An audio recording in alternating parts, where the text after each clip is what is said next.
Hey, look, it's Jack the Ripper, a new detective game from GameTech. I haven't played one of these in a while. Can I play too? I like a good mystery as much as the next guy. Sure, I'll be Sherlock Holmes and you can be Watson. Together we'll solve the diabolical case of Jack the Ripper. But I don't want to be Watson. Quiet, you. Here we are in merry old England. But wait. What? Where's the spectacle? I want sounds. I want films. I want a true multimedia experience. I'm afraid there isn't any. You see, unlike most of today's multimedia spectacles, this is a thinking game. Oh, sorry. Hey, wait a minute. Can't a thinking game have great visuals too? Sure, but this one doesn't.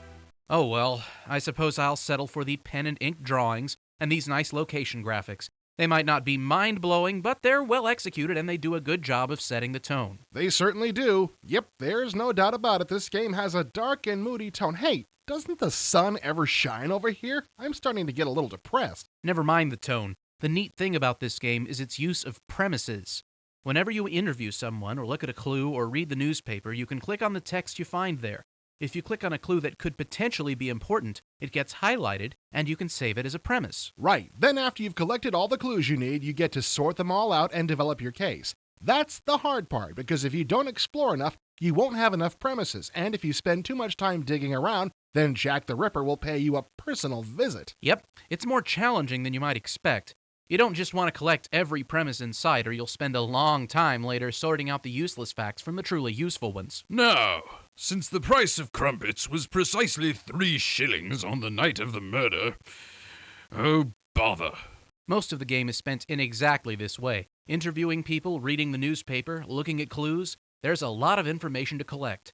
Gamers who want fast action and unexpected plot twists will want to stay away from this title. True. Jack the Ripper is a calm, meditative sort of game. At least, unless you run out of time and you still haven't solved your investigation. Then you get to be Jack's next victim. Yuck. So let's get moving. The identity of Jack the Ripper is different every time you play, and the game has a large database of historically accurate clues, including people and important items. So maybe next time I play, the murder weapon could be a greeting card or a ball of yarn. Hey, don't laugh. This randomization adds replay value that you just won't find in the average detective game. True, but hey, how are we going to get from place to place? You haven't told us about that yet, Sherlock. We click on the map, my dear Watson.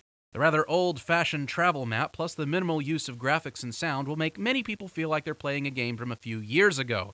No animated flybys here. Well, the map works well enough. Just remember, this is a thinking game. Yeah, but my brain hurts. Haven't we gathered enough clues yet? I hope so, because I'm getting a little tired myself. Let's retire to the study. Now you're talking. Ah, here we are in the study. Now we get to dig through our big barrel o' clues and solve the mystery.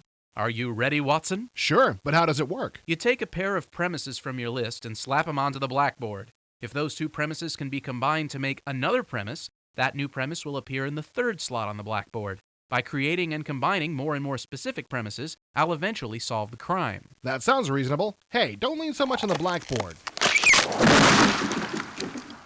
Now you've done it. Silence, Watson. Now let me meditate for a while, and I promise you I'll figure this one out within the hour.